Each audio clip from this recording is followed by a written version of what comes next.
Meu amigo pensante, meu nome é Rafael, este é o Filosofia e Cafeína, e não tem problema você não gostar de política. O problema é ser governado por aqueles que gostam. Essa frase é de Platão.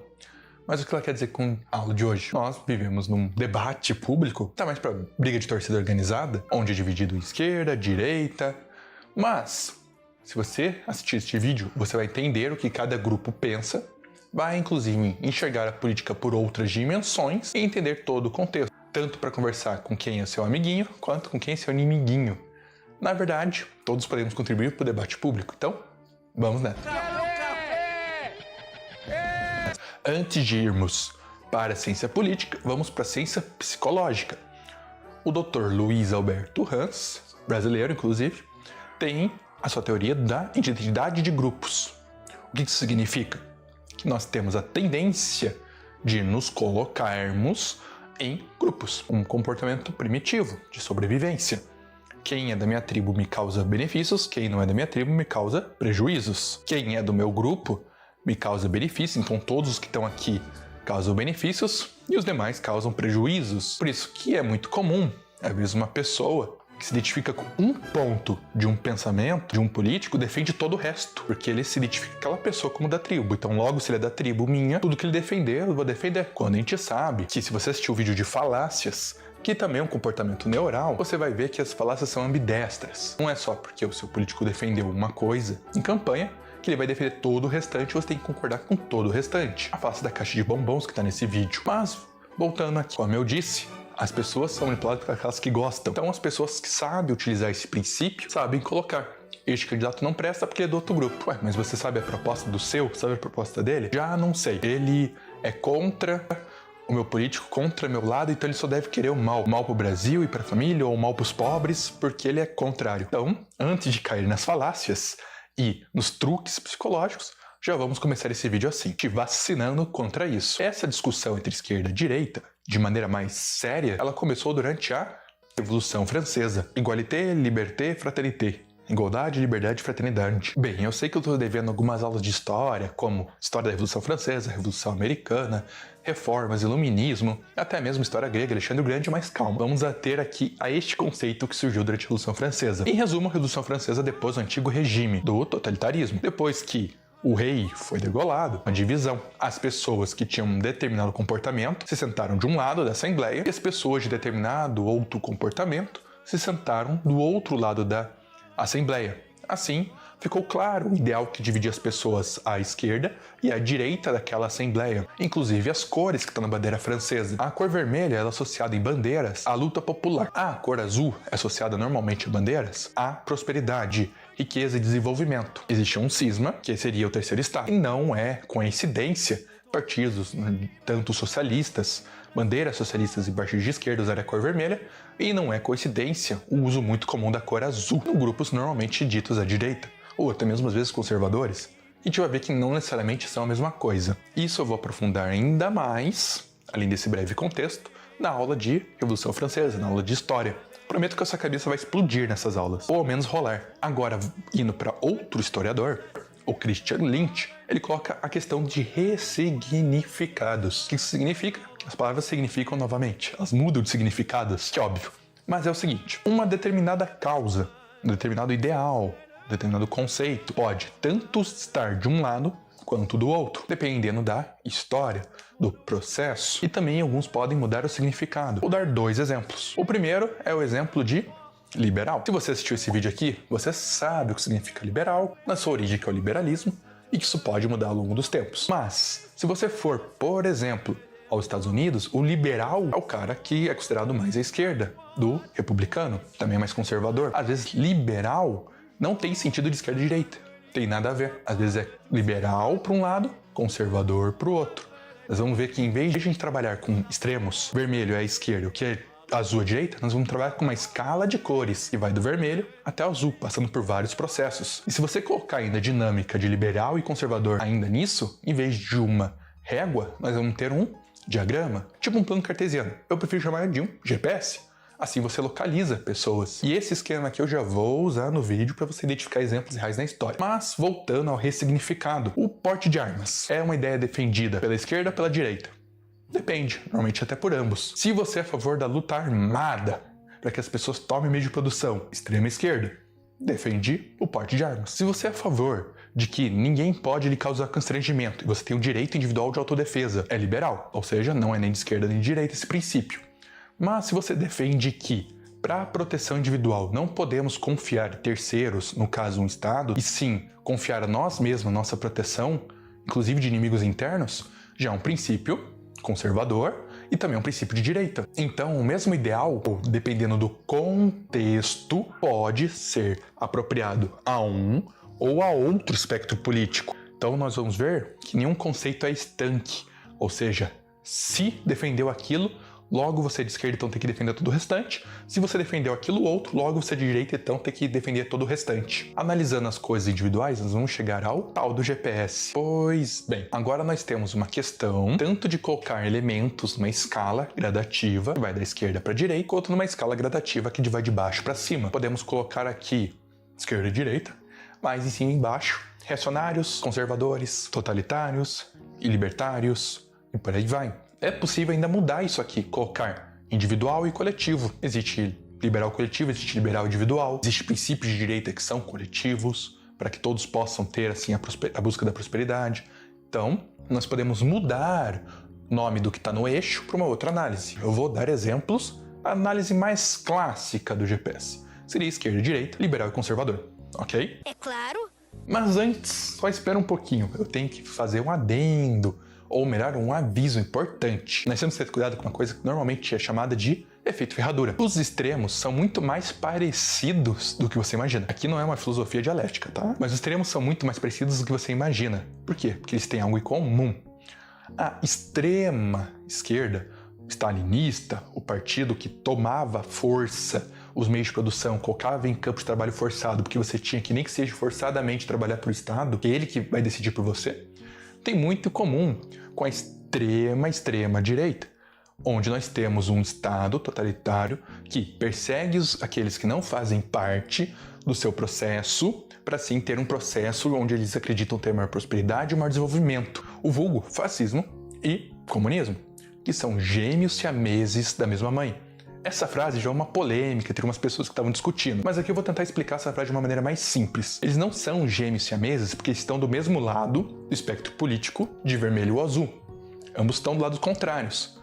Mas ambos estão do mesmo lado se você olhar de cima para baixo. Ambos, nesse espectro que a gente está montando aqui, eles estão o mais em cima possível. Estão de dois lados diferentes da mesma moeda. Ambos são totalitários. Se você olhar em um eixo, eles são extremamente opostos, mas se você olhar no outro eixo, eles estão na mesma localização. Então nós temos que ter um cuidado ao analisar as coisas com mais perspectivas, porque elas ficam mais complexas, e coisas que às vezes são distintas, por outra análise, não outro ponto de vista, mas por outra análise técnica, são extremamente iguais. É mera coincidência, esse tipo de coisa, sim, uma outra forma de análise. É sim possível algo que está no extremo ser muito parecido, até mesmo igual em alguns aspectos, com o que está no outro extremo. Para nosso GPS eu vou usar imagens. Mais esquerda possível, hoje em dia, nós temos o governo da Coreia do Norte. Uma economia totalmente planificada, definida pelo governo. O líder de Estado é o líder do Estado, da política e das Forças Armadas, que ele inclusive usa para caçar opositores. Um pouco menos no extremo, nós temos o bolivarianismo, que seria os regimes ditatoriais. Alguns se disfarçam um pouco mais de democracia do que outros na América do Sul. Então aqui a gente vai colocar chavismo, madurismo, e entre a Coreia do Norte e o chavismo nós temos o Cuba. Nós temos também o caso da China, que é bem curioso. A China tem áreas de livre comércio, capitais. Mesmo assim, o governo tem a economia planificada e você trabalha para o governo. Mas você tem grandes corporações que agem junto. Então, ele, em termos de esquerda, está junto com a Coreia do Norte. Mas em termos de conservador e liberal, está bem mais distante. Um caso curioso que vale a pena ser ressaltado. Agora, indo um pouco mais ao centro. O centro, na verdade, é o maior dos espectros. Aqui, a parte branca da nossa bandeira, ela é muito maior que a azul e que a vermelha juntas. Inclusive, dependendo da época, alguém que está no centro, ou dependendo de quem está vendo, quem está no centro pode estar mais à direita ou mais à esquerda e ser recolocado dependendo da visão. Mas aqui na centro-esquerda, nós temos a política brasileira. Nós temos, por exemplo, o governo do ex-presidente Lula. Ele se dizia de extrema esquerda para o seu público. Diz que vai regular a mídia, diz que o pobre vai ter o principal protagonismo no governo, mas na prática fez juros e empréstimo para banqueiros, na prática definiu alguns planos de Estado. Então aqui nós ainda estamos no centro-esquerda. O discurso é mais esquerda, mas a prática foi mais ao centro, junto com o governo Dilma. Calma que eu vou falar do governo atual também, então não dá o dislike, continua assistindo o vídeo. Ainda aqui no meio, nós temos os governos tucano. Ah, mas os tucanos são de direita. Se bem que o partido é social-democracia, uma democracia de bem-estar comum. Lembre-se que durante a Guerra Fria, onde o mundo foi literalmente dividido entre apoiadores do bloco capitalista dos Estados Unidos e apoiadores do bloco comunista da União Soviética, nós tínhamos o termo terceira via, que hoje em dia está sendo muito discutido. Quem é terceira via no Brasil? Mas os países que não estavam alinhados aos eixos e que até ter uma própria autonomia eram chamados de social-democracia ou terceira via. Aqui o Partido Social Democrata Brasileiro ou alguns membros do PMDB, que depende da circunstância onde que eles vão querer se encontrar ou não, estariam mais ao centro.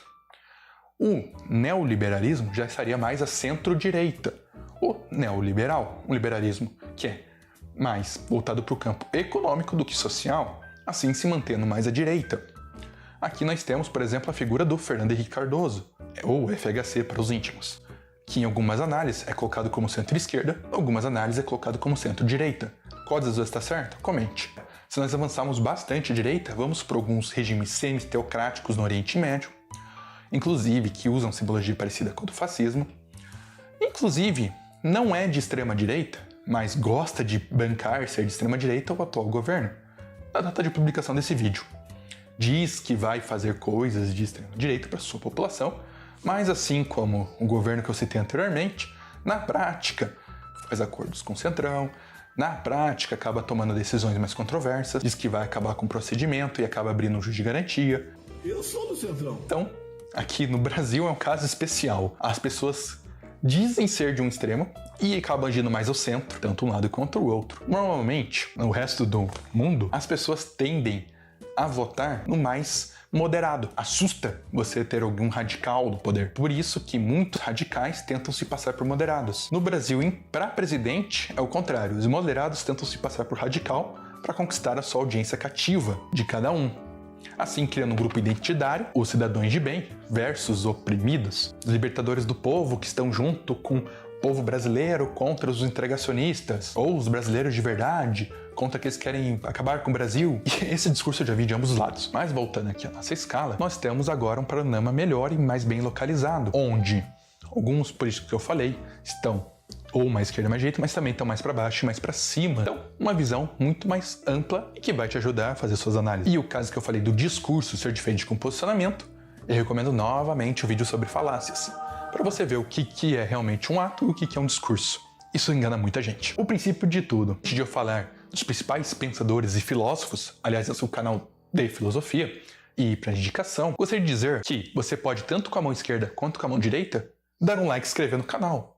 Se eu falei mal de um político, eu também falei do outro, então o procedimento mais neutro, que é informação. Se você assistiu o meu vídeo de ciências, a ciência política também é uma ciência, a gente evita uma coisa que Francis Bacon chamava de ídolo da caverna, que é você imprimir no seu estudo, na sua ciência, a sua opinião pessoal. Então, para evitar que esse ídolo me atrapalhe na ciência, no caso ciência política, você tem que se abstrair das suas convicções. Algumas pessoas me conhecem, sabem qual é a minha opinião política, mas aqui pro vídeo, foda-se. Porque não interessa. O que interessa é o dado para ser colocado para análise de vocês. E no caso, quando eu vejo um princípio, eu preciso escolher? Lembra da falácia da caixa de bombom? Não. Por exemplo, normalmente, defendido pela esquerda, a bandeira Black Lives Matter, que vidas negras importam. E é pela direita essa bandeira aqui. O exemplo é mero administrativo, para dizer que uma pessoa, aqui no caso Lewis Hamilton, que deve ser um cara gente boa pra caramba, eu gostaria muito de um dia tirar uma foto e ter um autógrafo dele, ele é a favor do princípio de que não se deve ter violência, no caso violência estatal ou policial, contra pessoas pela cor da pele. E ao mesmo tempo, olha essa outra foto aqui, ele é a favor, as pessoas têm o direito de se defender individualmente de outras ofensas. Ah, mas isso é contraditório, porque de um lado tá mais esquerda, do outro lado tá direita. Não, são princípios diferentes.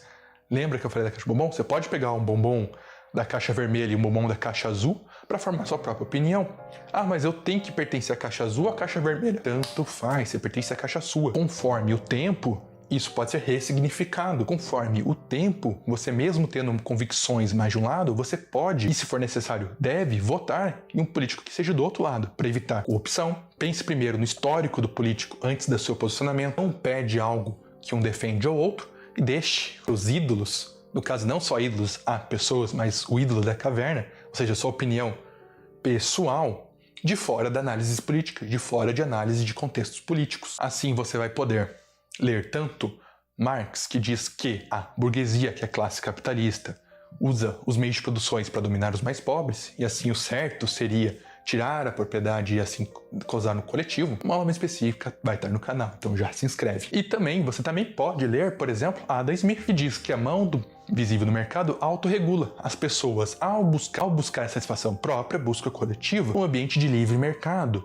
de livre troca. Se você é a favor da mais-valia, nada te impede você de ler sobre o livre mercado. Você é do livre mercado, nada te impede de ler sobre a mais-valia. Até porque, lendo, você sabe o que criticar. Conhecendo, você sabe o que desconstruir para fazer a sua análise. Então, não importa se você dá like com a mão esquerda ou com a mão direita, dê esse like, se inscreve, porque eu estou te trazendo o quê? Informação, para você poder ir além e pense só.